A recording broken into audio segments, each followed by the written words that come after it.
Well, aloha and happy Monday. It is November 9th. I'm Ryan Kalei-Suji, joined by Yunji Denise. And this, of course, is Spotlight Hawaii here on the platforms of the Honolulu Star-Advertiser. And again, this is a conversation to really engage you, the viewers and readers of the paper, with some of our local officials and guests. We've covered a bunch of different topics over the past few months since we started this all the way back in March.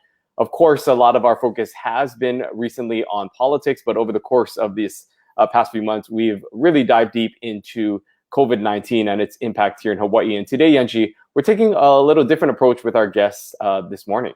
Right, and this is something that I know a lot of you feel passionate about, and that is the enforcement of the quarantine and of the mask mandate. So Angela Keene from Hawaii Quarantine Kapu Breakers is joining us now. This is an organization that sort of organically formed during the first lockdown. And, you know, Angela is well known in our community. She's a former broadcast journalist. She also worked in communications for Shriners and for other organizations for quite a long time. We're so happy to have her with us. Now her full-time job is running this organization. So thank you so much for being here this morning. And for folks who don't know, tell us a little bit about Hawaii Quarantine Kapu Breakers. So Hawaii Quarantine Kapu Breakers started in March, and we're a group of 6,500 members. We're a private group. You need a referral to get in. We work in keeping Hawaii safe from COVID-19. Again, we started back in March. It was just a few of us, and it just blossomed from there. And we've received a lot of support from state lawmakers, from state leadership, from epidemiologists. And we've just grown over the past couple of months. And it's been a great thing to be able to have that camaraderie and have everybody on the same page and wanting to protect Hawaii and our people. So Angela, take us through that process. What does that look like in terms of enforcement, and how you folks sort of manage this group, and how to help to facilitate maybe some of the tips and the things that are coming into you folks about those who are potentially breaking this 14-day quarantine period? Sure. Well, as a former journalist, I'm aware of how important it is not to blast people and to keep things under wraps until the last moment. So we're not the kind of group that blasts people and puts them out there and shames them, because we find that shaming doesn't work in this case. We get tips from the tourism industry. Almost all of our members are executives, professionals, hard workers in the tourism industry, from the baggage handlers all the way up to the managers at the hotels, security, and all those. So they keep their eyes and ears open. I think they felt in the very beginning that they didn't have a voice and they didn't have anywhere to send their information to. And so as we began on this journey, we realized that, hey, maybe this is something that we need to do. So we gather those tips. And then once we gather the tips behind the scenes, we work quietly. We primarily work with Attorney General's office. Sometimes we do work with HPD, but the Attorney General's office really took the lead on this initiative with Quarantine Breakers. And so we work quietly. We build a digital file. As a former news reporter, I go in and research these folks and make sure that they're not a danger to the public, in addition to the risk for COVID. And then from there, we build a file. I put the file together. We send it off to the AG's office, and their lead special investigator reviews it. And then he goes and gets his team, and they go out and they investigate. Usually within 48 to 72 hours, we have a quarantine breaker arrested, and then they show up for court, they post their bail, and then they get sent home. How many quarantine violators have you helped to facilitate in this way? So many. And all of our members are from across the state. We even have members on Lanai and Molokai. So I would say about 70, and that includes several arrests that we had on Maui and the Big Island. The Big Island, we had a big one. That was the 22 cult members, Eligio, Bishop. They were documented going all over Hawaii Island and interacting with Honu and all kinds of things. And that was a great effort of many volunteers and many agencies that came together to bring those 22 people back to the mainland. And so as most of this information gathered, obviously, I'm thinking through social media, and really, social media has certainly changed the dynamic of in which people get information. But to this regard, social media is also the way in which I'm assuming that a lot of your tips are coming in.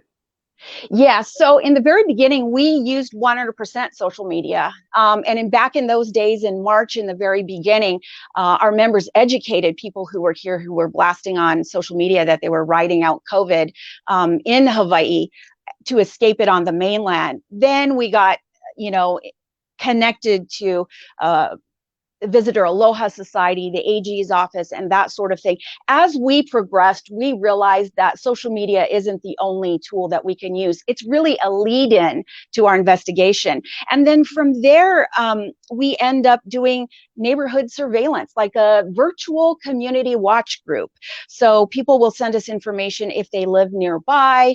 Workers will send us information. And so we don't necessarily rely on social media anymore, although it has in the very beginning was a very useful tool. We don't want to tip people off. And secondly, it's really hard to prove on social media in court that they were violating something. That's just because social media strips the data when you upload that photo to the platform. It strips when that photo was taken and what time it was taken. So a person could have taken it yesterday, their photo or video, and said that they posted it yesterday, but they actually took the photo last year. And so that's the argument. So we use it as a tip format, and then from there we do our own investigating. Do you ever interact with these violators directly, or do you hand all of this off to law enforcement? We've never once come in contact wait, I take that back. The first person that we came in contact was our very first quarantine breaker. And that would have been back in April. And her name was Arona Browning Lopez. The person that found her was Kukana Kamatoth. She's well known in the Waimanalo community. She actually ran her Facebook Live while she was uncovering this woman in her tent. And she did it for safety reasons.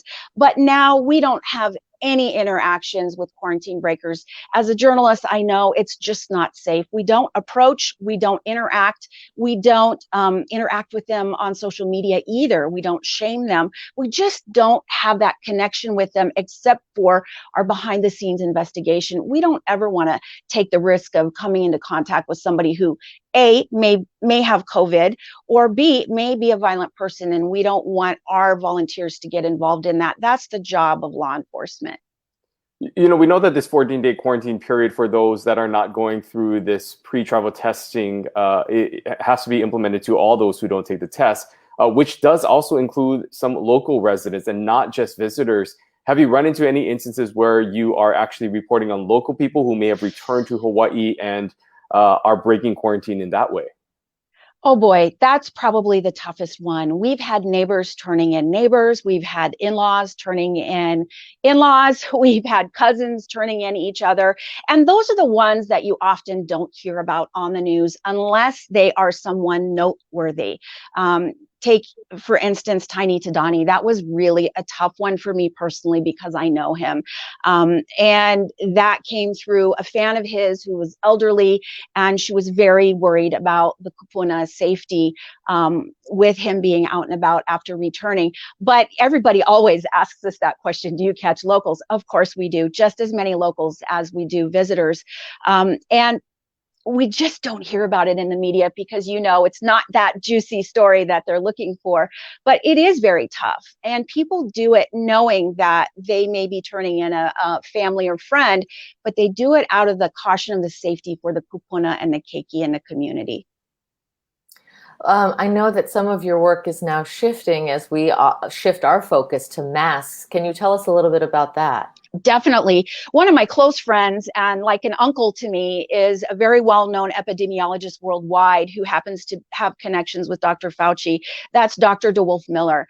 He's not you don't see him out there vocally, but he's working behind the scenes, helping the LG, helping some of the state leadership to understand this disease. He's so experienced in this area, and he and I have conversations all the time about the importance of masks. And we now know that study after study shows that masking up for both people coming into contact with each other can pretty much in the 90 percentile, 90 to 99% cut back on the risk for COVID if one of them has it.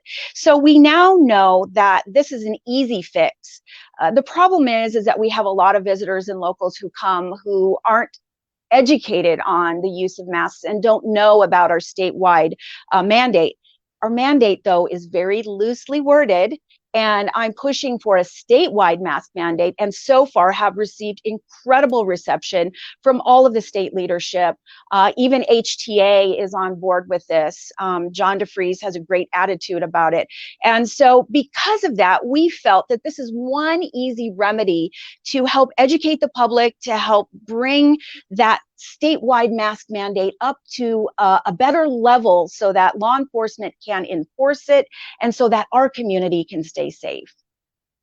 And so what would that look like in terms of just the enforcement on your end and how you help to facilitate that with mask wearers? Because they could be not wearing a mask at one point, but then when approached, they might be wearing a mask at that point in time. So how does one report on somebody, and how does that even get enforced?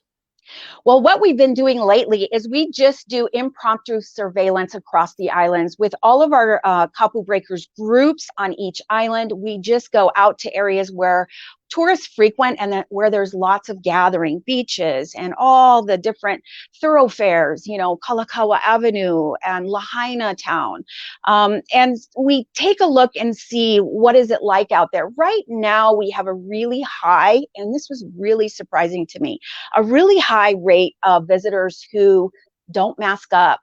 And it's really more of a not educating and a misconception, because these folks are coming from areas of the mainland where there is no mask mandate, where they don't believe in mask mandates. And we've had people get belligerent. All we do is hand a mask, hand a flyer, and say, this is a mandate. This is what's going on right now. We need your kokua. We need your help to mask up. So really, we can't report immediately and get police or AG out there, you know, AG's investigators out there immediately. So it's really a group education and marketing effort. We just want people to know that the mask mandate is there. It's going to be stronger soon with new wording from the Attorney General, which will hopefully make it an statewide initiative and make it easier for us to understand, because the lines are kind of blurry in gray depending upon what island you're going to. I want to go back to the Kapu Breakers. I'm just curious, because we see a lot of people here who have some, it sounds like trepidation or some you know, not great feeling about reporting on a neighbor, or like you said, a cousin reporting a cousin. So you've got this group of over 6,000 people. How does one actually submit a tip? And then what are the steps? Like, take us through just an average case. So an average case would be, let's say that a neighbor has they have a neighbor, a person has a neighbor who knows that they just returned. And for whatever reason, that neighbor decided that they weren't going to do the pre-travel screening. And this person knows that. Maybe it's something that they believe in politically, like civil rights or something like that. So that person would keep an eye out on their neighbor and would see them coming and going. They then email us and say, Kapu Breakers, I have a neighbor whom I think is breaking quarantine, and they're out and about, and we're worried because one of the family members said they were sick. So we're worried that this neighbor is going all over the place. They submit the name. I would then check with the Attorney General's office and say, is this name or is this address supposed to be under quarantine right now? And they would get back to me shortly after and say yes or no. If the answer is yes, they should be under quarantine, that investigator would say to me, well, if your neighbor sees anything or has anything on their security cameras, be sure to document it for us. So we would then send that documentation to them over time within a 24 to 48 hour period. If we don't have enough, those special investigators from the AG's office may make an impromptu visit or may do a stakeout where they sit down the street for a few days and just document them coming and going. We had one guy that had a roommate that had a fake exemption, and she was a military spouse. She went to the mainland to see her kids. She came back saying that she was moving and that she needed that clearance for moving, which wasn't true. And the security cam, the door ring cam, caught her coming and going, caught her going out exercising, coming and going with friends in and out the door. All of that was given to the AG's office. And then from there, they went and they arrested the person. They then go through this process of questioning, interrogating, so to speak. And once the person admits that they broke quarantine, then they are arrested, they are brought to jail, and they're usually given anywhere from $2,000 to a $5,000 fine, which has to be paid in full before they can get out. So, for example, $2,000 fine in jail, doesn't have enough money, has to get a bail bond or a relative to wire them $2,000 cash.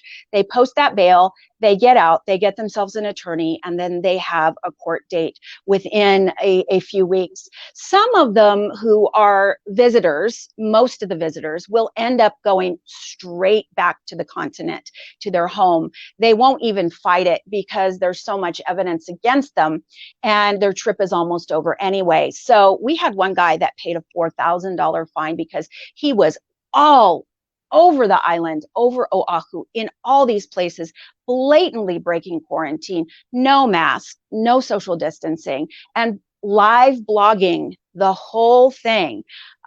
We actually caught him at the airport on his 13th day because he opened his live account once again. And so the AG just went after him. And the reason I think why they went after him was to make a point, because he had just been all over the island and disregarded every safety measure that could have been taken. He paid his $4,000 cash via wire from the mainland and got on a plane with his wife and baby and flew back, and nobody ever heard from him again. So that's a couple of examples. Wow, that's very thorough, and I'm sure it's taken some time to really get all of that just organized and how to facilitate this process, because as we know, just from rulings and regulations, I mean, things have evolved so much during the past few months that certainly you folks have had to adjust the way in which you report because of the changing mandates and rules and regulations, I assume. Yeah, and you know, shaming doesn't work. In Hawaii, we take shaming to heart. We get so upset if someone scolds us for breaking the law or for speeding or, calling somebody out on social media. We get really rattled by that. But for some reason, folks from outside of Hawaii, they don't get rattled like that. They have different beliefs, and shame doesn't work for them. So we don't even go there. It's not even worth it. We just take the name and start building the case, and we go from there. I'm interested to know what you say to people who are critical of your efforts, to say that this is not aloha, that this is not, this is not showing the kindness that we're used to in Hawaii. What do you say to the folks who are critical of the group? We are so different than anywhere else. In Hawaii, our history goes back to the 1700s when our royal ohana, our leadership, our queen, our king, were faced with a great deal of pandemics that nearly wiped out Kanaka Maoli, the Native Hawaiians. And back then, they were very knowledgeable with and about pandemics, but there was nothing that they could do until vaccinations came along. There were so many Kanaka Maoli keiki that were hanai'd by families because they lost their parents. This is truly what goes back to this whole thing. It is not about civil rights. It is not political. It is really about saving our Hawaii, because if we don't have Native Hawaiians and Pacific Islanders, we don't have a Hawaii. Our resources are limited. Take, for example, Kauai only has 9 ICU beds, and they're often taken up by people with other illnesses. We just don't have the capacity and the ability to handle a pandemic like states on the mainland do. So, you talk about just the, capacity and resources that you folks have. I mean, this is sort of a volunteer organization.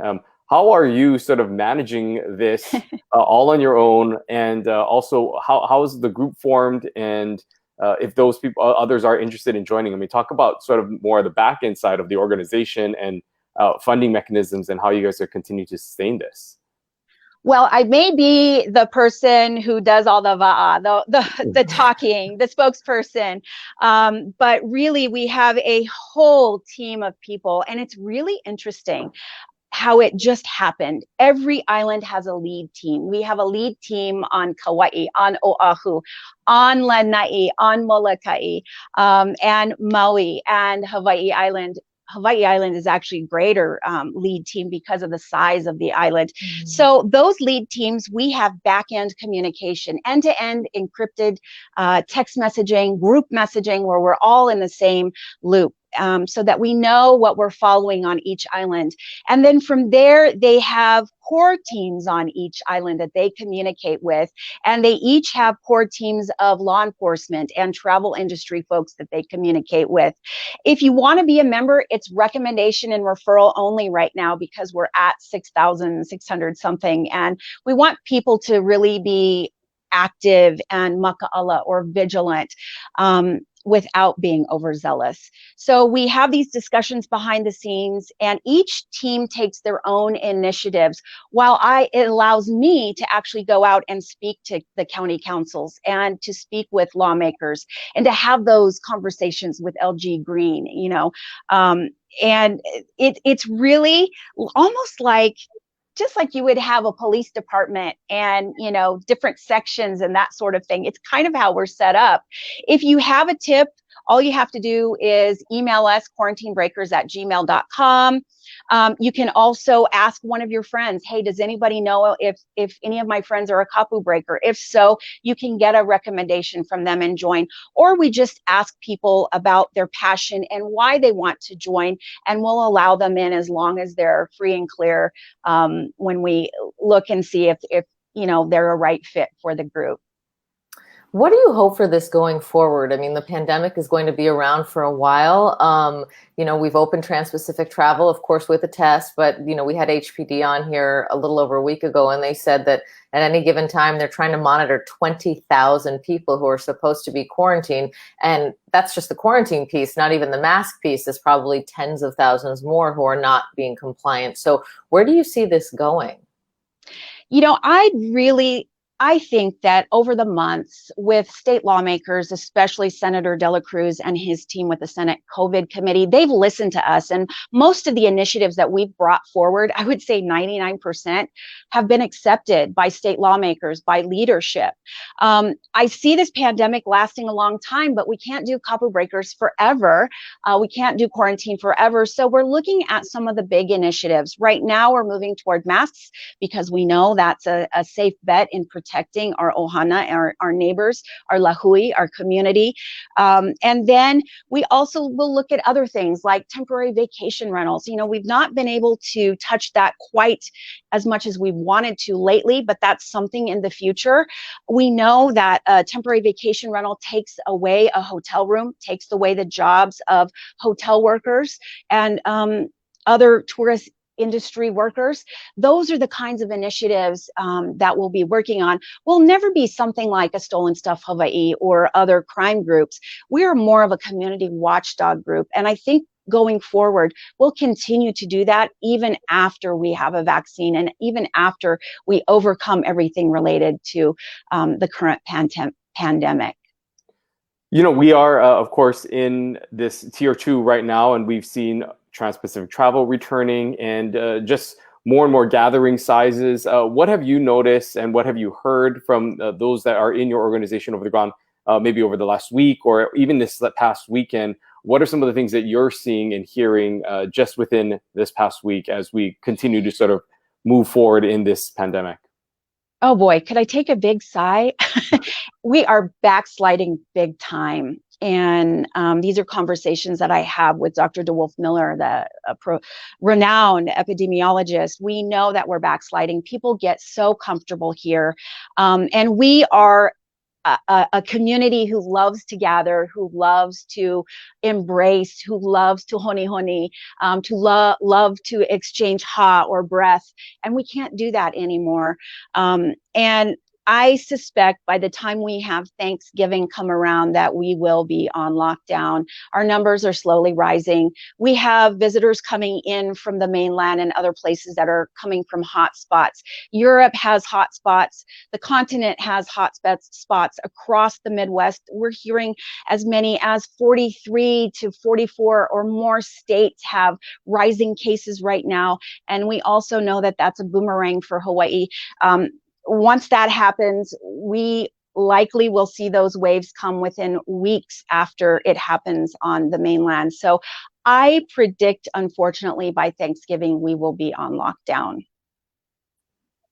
Oh, that is a really tough prediction. Hard to hear, but sometimes truth does hurt. Our time is ending here, but we'd love to have some final thoughts. And again, remind people about how they can join the Facebook group and where they should send that email if they're interested in reporting something that they're concerned about. Well, really grateful for all the support that we've received from state lawmakers, from state leadership, from county leadership, from the provider community, so the medical community, the physicians, and all of those involved in fighting this battle. We're just a small piece of the puzzle. If folks want to join, look for Hawaii Quarantine Kapu Breakers on Facebook.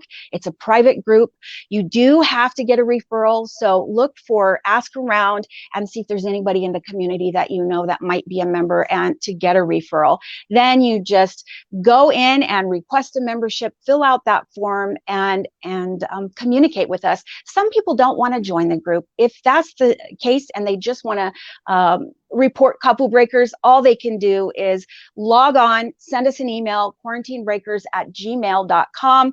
And we also have a merch store up now, so folks can order bumper stickers and t-shirts and all kinds of things to help support our initiatives, which have to do with wearing a mask and staying in quarantine.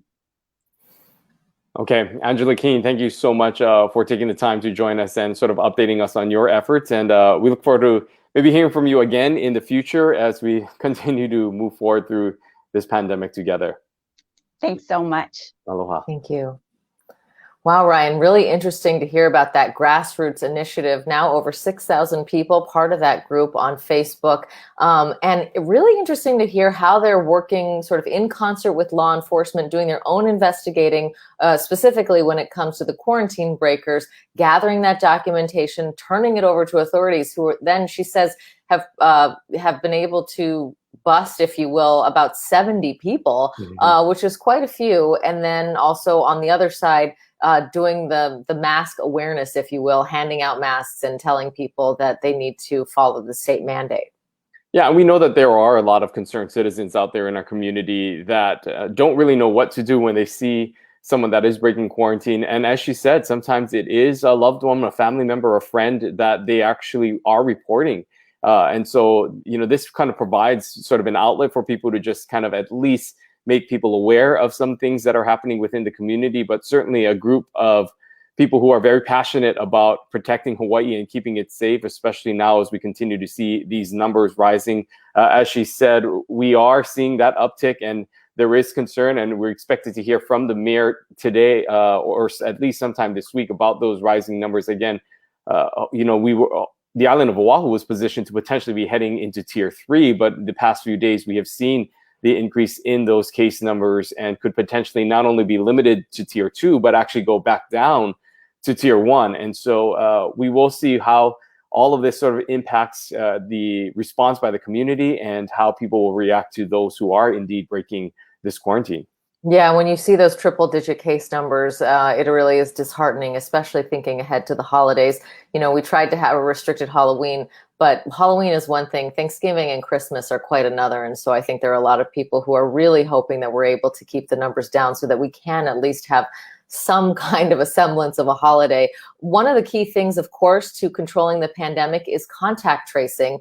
Dr. Emily Roberson is going to be joining us on Wednesday, and we're so excited to have her on. She's from the Department of Health, and she is heading up the contact tracing program. Of course, that program had a lot of scrutiny under the leadership of the previous DOH leadership. So we're interested to talk to her about what the resources actually are, what they're able to do, and what she sees when she sees those triple-digit case numbers. Yeah, and how they are responding to these rising numbers. And now that the state, has more of these contact tracers, as we're told, how that will potentially impact the numbers, and if we will see that surge, or if, because we have these contact tracers now that are on standby, if that will help to limit these numbers. We'll get to hear more from her. Again, that is on Wednesday, and then we'll hear from leaders in our tourism industry on Friday to talk more about how the Trans-Pacific travel and the opening, as well as the pre-testing program, is working for them and what they're seeing in the travel industry here in Hawaii. So a lot to look forward to for the rest of the week. We encourage you again to continue to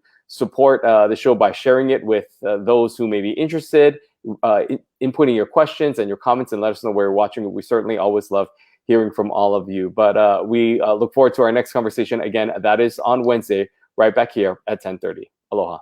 Aloha.